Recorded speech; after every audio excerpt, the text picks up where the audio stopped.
Do you believe in magic? I want to talk to you today about casting spells and manifesting success using the VAR method. Now, this is a little bit different than what you see in like most law of attraction and so on.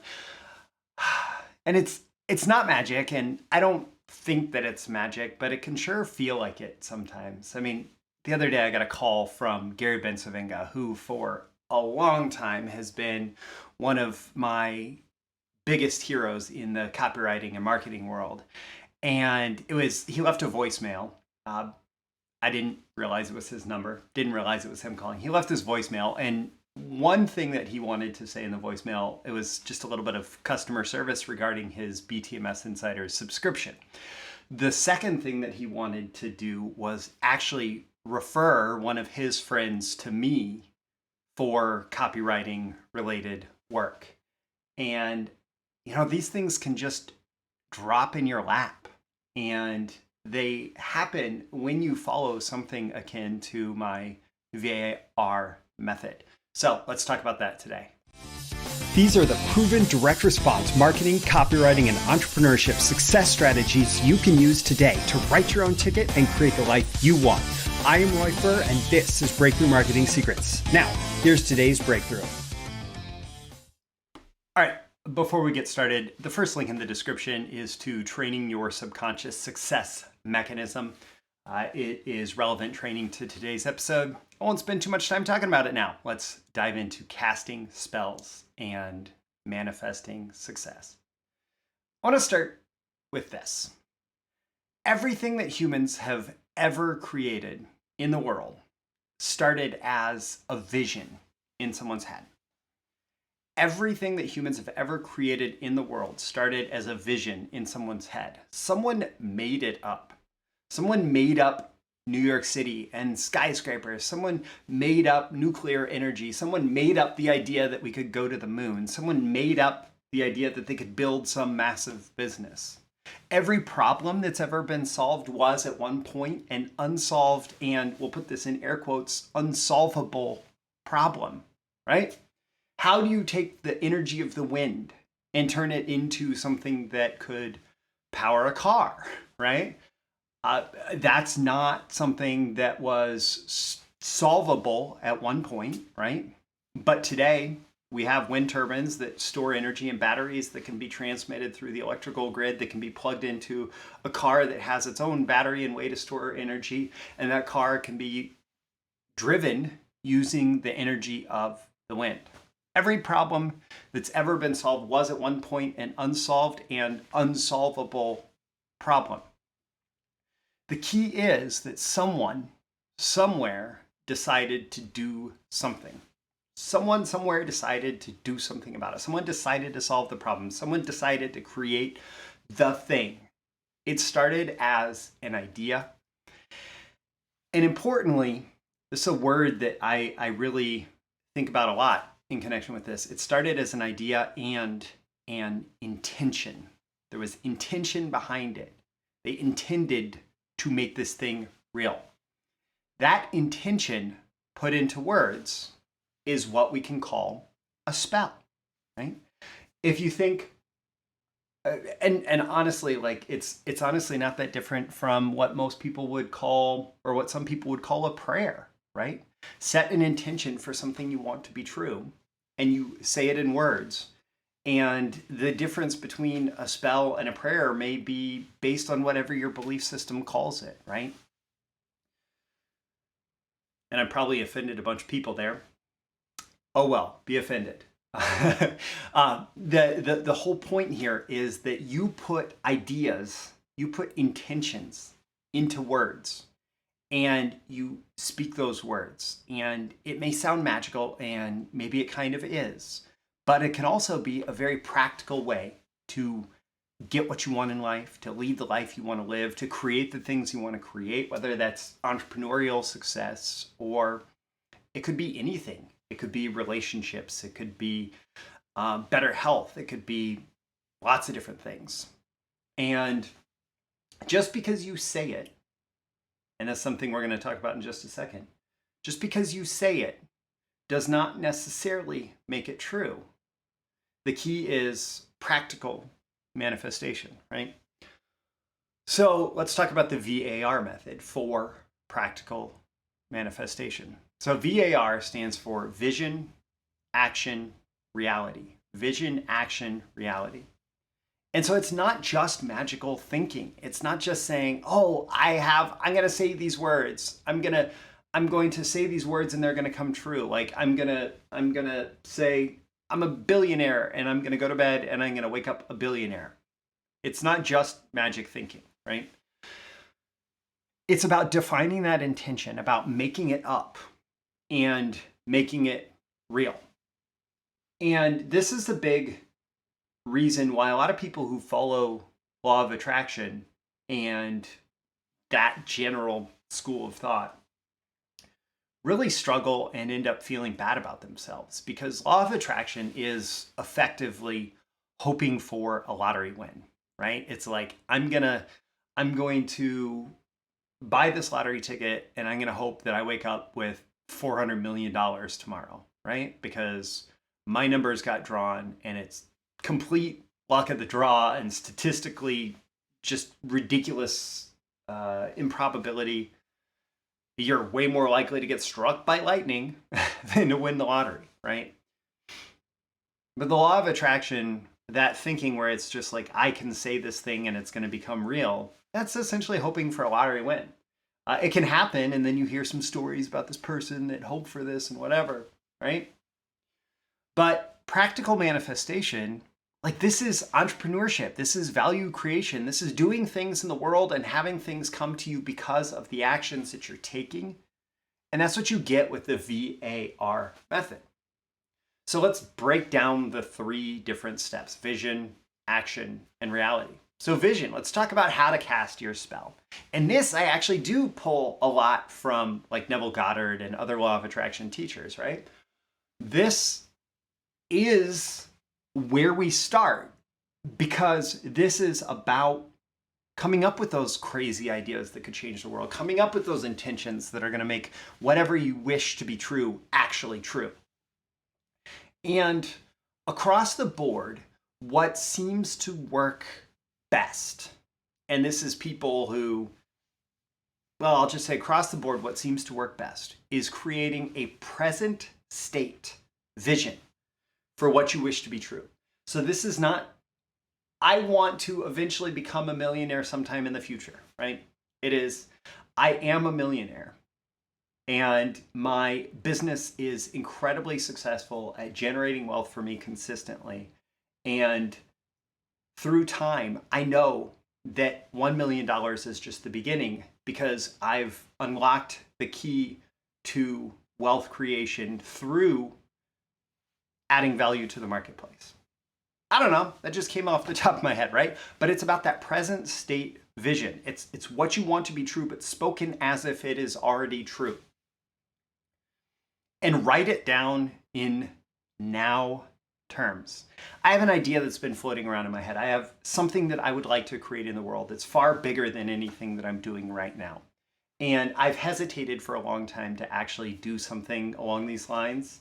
I just feel like I'm reaching a place where it might make sense to do this. And so I'm not going to share it right now, but on this 3x5 note card, I just did this. I wrote it down in now terms, and I can imagine it as if it were true. This is important. You imagine this as if it was already fulfilled. It was already true, right? You imagine what it's like now that this is already true. And this is how our vision works and how we will be most internally motivated and driven towards achieving this success that we desire. But it's not just about imagining the logical details of this. It's not just about repeating the words. What's important is that you feel what it would feel like as if it were already true. Neville Goddard has, one of his most famous books is Feeling is the Secret. And this is one of the major lessons from that. That you want to feel the feeling of fulfillment, the gratitude for what you wished already becoming true. So you read through your vision this present state vision of what you wish to be true, and you feel what that feels like. You feel how great it feels, that what you imagined is now real. And there's another dimension to this that I picked up from another Neville Goddard student, that there is a feeling of relief that you want to capture in this whole mix of emotions, right? Because whenever something comes true after a long journey towards creating it, whenever we're like done with a project, there's not just the, yes, I'm done, it's awesome, everything is great. There's also this feeling of relief of like, oh my goodness, wow. There were points in that journey, along that journey, where I never thought that I would finish. You get to the top of a mountain, right? On a hike, right? I like to go hiking. I live in Nebraska where there's not a lot of mountains, but I like to go hiking. And when I can, I like to go up to the top of peaks, right?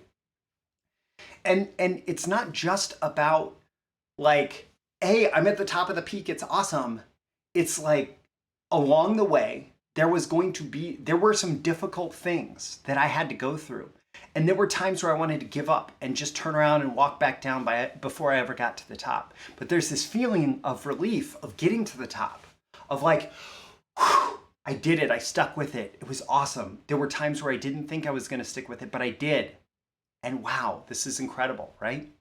And so you wanna feel all those feelings. And you wanna come back to this vision often, right? You come back to the words, the spell that we're casting, right? You come back to the words and you come back to the feeling. And you don't have to do it every day. Like you kind of internalize this. And at some point, if you're really working towards it, you may even forget it. You may even have repeated it so often and then set it aside that you forget it, but it still sets you on the path. It still sets you on that journey, right? And so there may be times where you're hiking up that mountain where you forget that your destination is the top of the mountain and you're just focused on, the next few steps on the trail, the next bend in the trail, right? But your destination is still the top of the mountain as you're hiking that trail, as you've forgotten the top of the mountain, because you set that destination from the beginning, right? But you do want to come back to it often because it can be a great way to remotivate yourself to keep moving forward. So that's vision and action. Action. This is the important part. This is what, I occasionally go on law of attraction subreddits and Neville Goddard subreddits and things like that. And I do think that a lot of people who are forever dreamers get stuck in the vision step, right? And the people that actually do things in the world, the people that create the life that they want, are also grounded. Like they have their head in the clouds and their feet on the ground, and they're grounded by these action steps. Their feet are still walking that path towards the top of the mountain, right? They're not just staring at the top of the mountain from far away. Their feet are moving along the path. So action is about the practical steps to the wish fulfilled. Practical steps to fulfilling what you desire. So success is defined. You have your top of the mountain. What do you do now? What's your next action? What do you need to do? How do you need to show up? Who do you need to be? Who do you need to become? What type of person sees this wish fulfilled? There's a lot. There's a lot that you can get out of those questions. What do you do now? What's your next action? What's the very next step you need to take if you want to fulfill this vision for yourself? What do you need to do? What milestones are you going to see along the way, right? How do you need to show up? You need to show up ready. You need to show up ready for whatever it is. So like, again, we're going to stick with this mountain metaphor because I really like it and I think that it's appropriate. And it also separates it from like the emotional baggage that comes with, I've had this goal for a long time, whatever, right? So this mountain metaphor, you say, I want to get to the top of that mountain. Okay, what's your next action? Well, if you're an experienced, skilled hiker, your next action might just be like, put it on the calendar for when you're going to show up at the trailhead and start walking, right? Because you know exactly what to do. If you're not an experienced hiker, your next action may be to spend some time in the gym, developing your cardiovascular ability to go on that type of long hike. It may be going on some longer walks around your neighborhood or longer walks on hills, right? It could be, your next action could be something very different. It could be buying hiking boots, right? But what do you need to do? What are the things that you need to do now if your eventual destination is the top of that mountain? How do you need to show up? You need to show up ready. You need to show up with enough energy, with enough water, you need to show up with whatever gear is necessary. And don't get lost in the gear, but you do need something to carry water, and you need some way to carry food. And you might, having a good pair of hiking boots is probably better than showing up in flip-flops, right? So how do you need to show up? And you need to show up with maybe a little bit of physical fitness that can get you to the top with a backpack full of water bottles, right? Who do you need to become? Again, we're talking about the physical, the physical beingness of somebody that's able to hike to the top of the mountain, but you also need to develop some resilience, some emotional fortitude to be able to get through to the top of the mountain, to not quit, to not give up, right? Who do you need to become? And what type of person sees this wish fulfilled? What type of person do you need to be that is able to see this wish fulfilled? I know for me, like, one thing to create the life that I've wanted, one of the reasons that I haven't always had belief in myself is because I see myself procrastinating. I see myself not doing what I set out to do.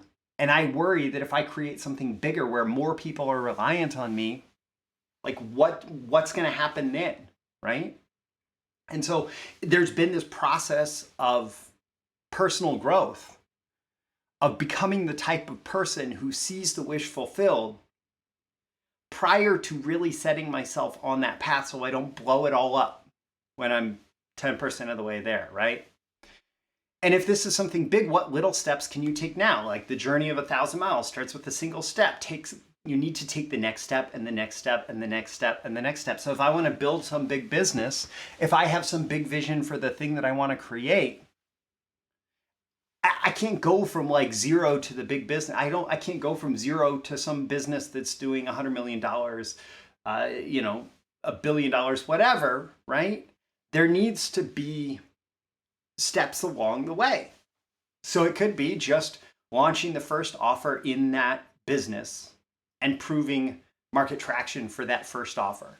And then doing the next offer and the next offer to build on that, to continue to serve that market, to expand how we're serving the market, to do something bigger, right?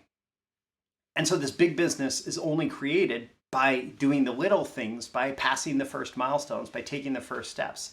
And importantly, again, we're still talking about action here. We're still talking about the practical steps to the wish fulfilled. We have our vision for what the mountaintop looks like for us, right? But we're talking about what does the hike look like from here to the top? In order for us to experience and enjoy that success, what step can we take along the trail that's going to get us there? And this is important whether you're hiking up a mountain, right? Or whether you're trying to build some big business. Expect obstacles. Expect obstacles. Whenever you want to do something big that you've never done before, whenever you want to do something that may be hard, whenever you want to get a result, like fulfill a wish that you've never fulfilled before, there will be obstacles. There will be things that feel like they are standing in your way. And some of them will be internal and some of them will be external. So importantly, like I was talking earlier about having my own internal obstacles and personal growth required to achieve one of my big goals, something that's actually written on this card. So the internal obstacles may look like resistance. That's talked a lot about in the War of Art. That's an excellent book that talks about resistance and how whenever we're trying to do something creative, there's this like shadow inside of us that can grow that is named resistance in that book. And it can manifest in all sorts of different ways. It can feel like struggle, like there can be an internal struggle. You're trying to get up the hill. What is the emotional struggle to get up to the top of the mountain, right? Procrastination, not wanting to do it. Oh, I'll schedule it next week because it looks a little cloudy today. I'll schedule it. Yeah, is that actually because there's a storm brewing, or is that because there's an internal storm brewing and you're not willing to face it this week, right? avoidance. Procrastination and avoidance are kind of two sides of the same coin, but what feeling are you trying to avoid by not doing the thing, right? So expect internal obstacles, expect external obstacles. Whenever you're trying to do something, right? Like you're trying to hike up a mountain, you don't realize that there's a tree that's fallen across the trail 3/4 of the way up, and you're going to have to deal with this unexpected challenge, this unexpected external obstacle. An external obstacle can also be you didn't realize that your hiking mate has not been doing their physical training, so they're going to struggle. So you're going to have to be the one who steps up and is the leader who is able to get your entire party up to the top, right? So expect unexpected challenges. I know that sounds like an oxymoron, but expect the unexpected. Expect that things won't work like you thought they would from the beginning.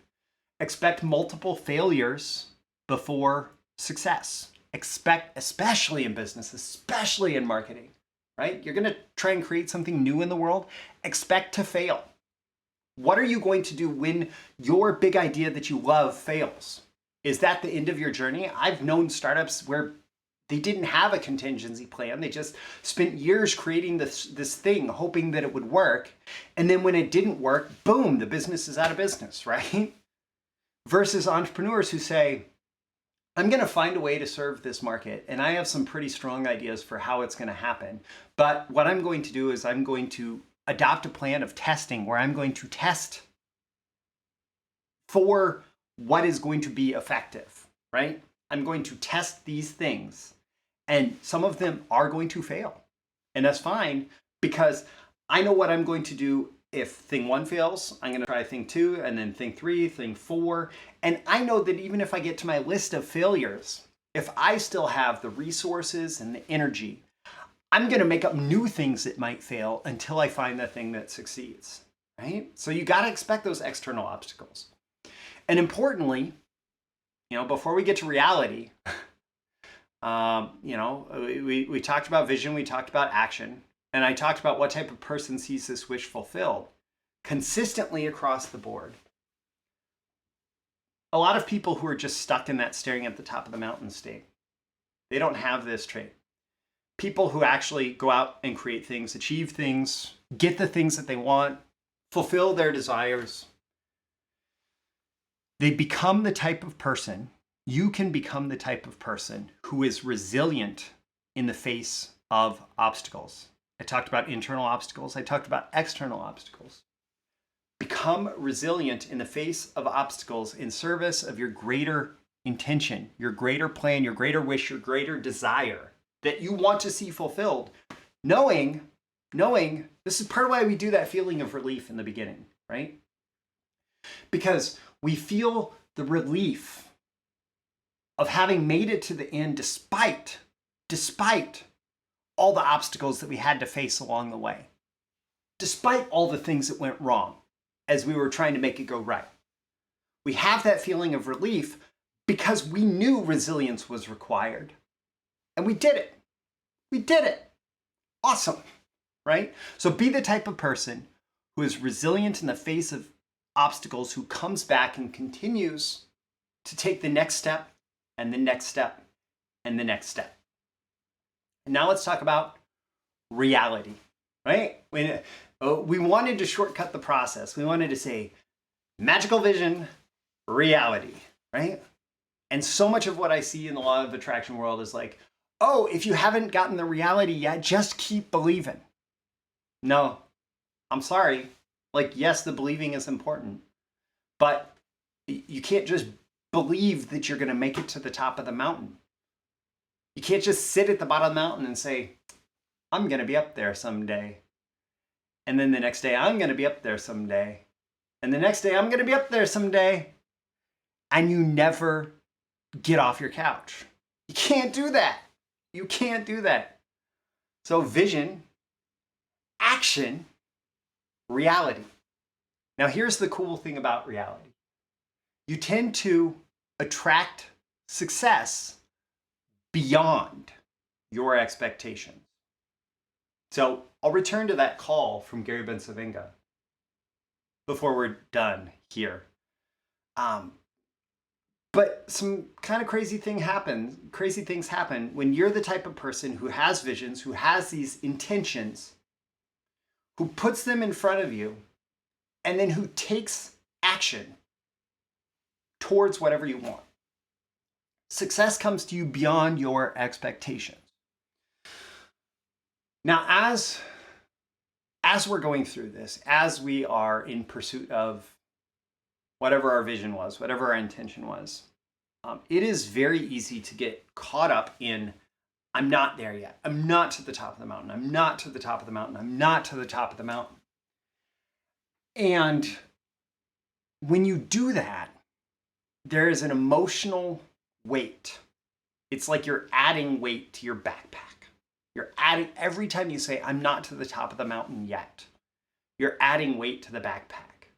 Okay? And you're making it harder and harder and harder on yourself. Versus having gratitude for every step you take. That makes the next step lighter, and the next step lighter, and the next step lighter, and the next step lighter. So our intention is to get to the top of the mountain, but we are grateful for the hike. We're grateful for the journey. We're grateful for the energy to show up. Yes, I made it to the start of the trail this morning. That's awesome. Yes, I rolled out of bed and I grabbed my hiking gear. Yes, I packed my hiking gear last night so I could start the day fresh and ready to go. Right? I filled up my water bottles the night before so that I could hike to the top of the mountain today, right? We have gratitude for the energy to show up. We have gratitude for the learning opportunities for when things don't go as we expected them to. We also have gratitude for the little successes when things do go how we want them to, right? We have gratitude for our failures because they showed us our points of deficiency, our weak spots, right? Or where our idea was not on point, right? We have gratitude for those things. We have gratitude because we took the right action today. Regardless of if the full vision is not manifested yet, this vision, it could take years to manifest. This thing that I'm holding on this 3x5 card, it could take years to manifest, right? But if I take the right action today, the next right step, I can be grateful for that and be grateful for the results you get along the way. We may have some vision of some grander results, but be grateful for the results that you're getting along the way. And so with this gratitude, we're able to focus. You want to focus, you want to keep this vision in mind. You want to keep the vision top of mind, right? You want to return to the vision while you continue to take action. And so that's part of the reason you can write it down, because you can come back to it over and over again saying, yeah, this is the vision. This is the top of my mountain, right? This is the top of the mountain that I am going for. And you return to it in the words, and you return to it in the feelings, and you remind yourself what you're aiming for. You remind yourself why you are putting yourself through this difficult hike, right? And so you maintain this focus, this course of action, this destination that you're trying to get to. You remind yourself of what that is. And that's especially helpful when you need resilience, right? And trust that if you follow the process, results will come. Now, I'm not going to magically promise, right? I'm not going to magically promise, like I mentioned health earlier, right? I'm not going to magically promise that if you get diagnosed with cancer and you write down a vision for being cancer-free, that you're going to just have cancer disappear from your body, right? This is about practical manifestation. You may, if you take the next right step and the next right step and the next right step and the next right step, you may have that cancer go away because you used whatever tools are available through modern science, through whatever treatment, right? You may have that cancer go away. You may find peace. I don't know. But if you are doing this in so many ways, in so many cases, in so many applications, if you create something that is possible. And it doesn't have to be like super likely to be achieved. Like I have if I have the vision that $15,000 is going to show up, well, I actually know that I have $15,000 on its way. I don't know exactly when it's going to come yet, but I know that I have that on its way because it's copywriting work that I already did, right? So that's extremely believable. But if I had a vision for, I don't know, maybe $10 million in support of this, in support of what I've written down, that's reasonably believable for what it is and for what would be required. And there may be some results coming along the way, right? And the results could be interest, the results could be a new connection, the results could be who knows what it is, right? But trust that if you're following this process, the vision, action, reality, that results will come. This is important though. Recognize that it usually won't just be a windfall. So one of the things that I see a lot in the law of attraction space is people are like, I had this idea for, I would suddenly get $500,000 and then my aunt died and I didn't even realize how much money she had, but I got $500,000 from my aunt because I'm her only nephew or niece or whatever, right? It usually won't be that kind of windfall. Maybe it will, and it's awesome. Have gratitude if it is, right? But oftentimes the results that are getting us to the top of the mountain will show up through time. So your result, if you have this vision that I'm going to get to the top of the mountain, it is not that suddenly you're at the top of the mountain. It's that you took a few steps along the trail, you're getting higher up. You took a few steps along the trail, you're getting higher up. You get to an opening in the trees because you've been hiking for a while through the woods. You get to an opening in the trees and you look around and you're like, whoa, we're getting up there, right? Or you look up and you say, oh, that's getting a lot closer, right? And you need to recognize and you appreciate those different things, the different results that they come. And they're not always going to show up like you expect them to, and they're not always going to be like the big thing, and it's not going to feel like a present on Christmas morning all the time. Sometimes it could be like finding like a quarter on the street, right? Some kind of results will come. But the cool thing about this, when you approach the world with your intention and you are constantly taking action towards the fulfillment of your intention, you will attract unexpected success. So, a long time ago, I came up with the intention that I wanted to be a great copywriter and I wanted to be successful as a copywriter, right? It was really in early 2005. I discovered copywriting and I said, that's me. That's what I'm going to do. And it's continued to grow what that vision would be and where that vision would take me, right? But one of the things is I recognized that I was getting a ton of value from these different people. I was learning from these different people. In 2007, Ken McCarthy asked me, well, who do you study? Who are your copywriting heroes? And he said, do you know who Gary Bencivenga is? And I didn't yet. And he said, okay, if you're serious as a copywriter, you need to know who Gary Bencivenga is. Let me send you this interview that I did with him. Gary's retiring, never conducted an interview for public release, but I did this interview with him. It's like 3.5 hours. And let me send you this interview. And Ken sent me this, and it completely transformed the way I thought about copywriting. Gary became one of my copywriting heroes. I learned a ton from him along the way, from studying his copy, all sorts of stuff. He's one of the greatest copywriters of all time. He had one piece of direct mail that mailed profitably over 100 million pieces mailed, like times, right? Which my understanding is he was getting 5 cents per piece mailed. And because it mailed 100 million times, that meant $5 million in royalties from this one little piece of direct mail, right? And so I learned all these legends of Gary, and Gary really became this legendary person to me. And Then I had the opportunity working with one of his clients, Brian Kurtz at Boardroom Bottom Line.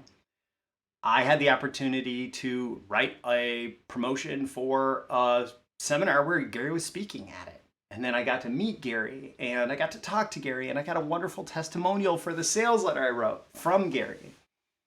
And so we become connected, right? Like I'm not claiming some friendship or like we're chummy or like we talk to each other every day or anything like that.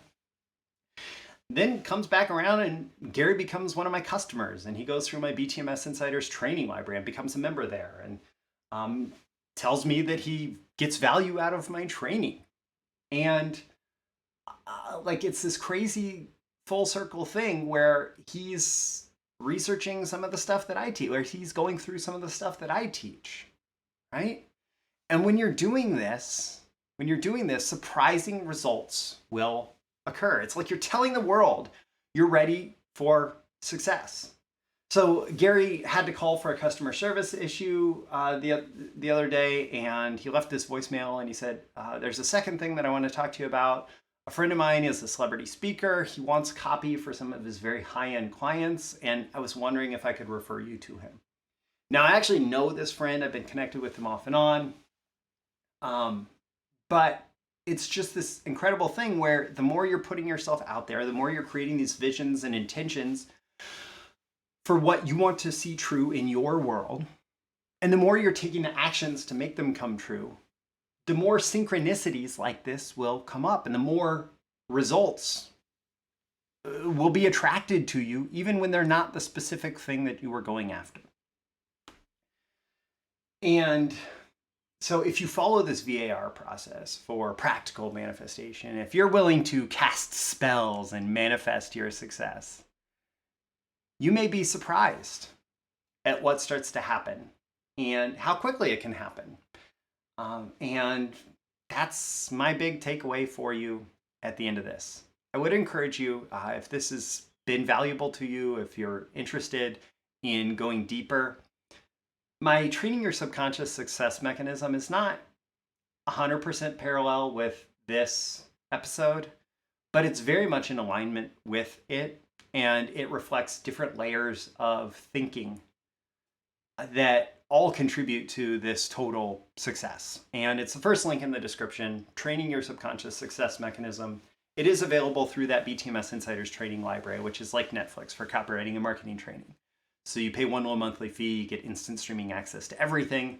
Some of it's going to feel more or less relevant to you. The point is that you can binge what you want to watch. You can, have it available for whenever you want to watch it. You can even just sign up for a month because you want to go through that training in particular, and maybe you'll see what else is there while you're going through. No matter what, the link is in the description. I'm Roy for this Breakthrough Marketing Secrets. Yeah, this hasn't really been that much about marketing, but I hope that you found it extremely valuable. And don't forget to like and subscribe if you got a lot of value out of this. And, leave a comment. Let me know what you thought, what your biggest takeaway is, and I will catch you again in the next episode. See you soon. Bye. Thank you once again for tuning in to this daily episode of Breakthrough Marketing Secrets. Remember, check out the links with this episode for even more value. Now make sure you like, comment, share, subscribe, and engage in every way you can to keep this show going and growing and delivering daily value to you. I'll catch you soon for your next big breakthrough.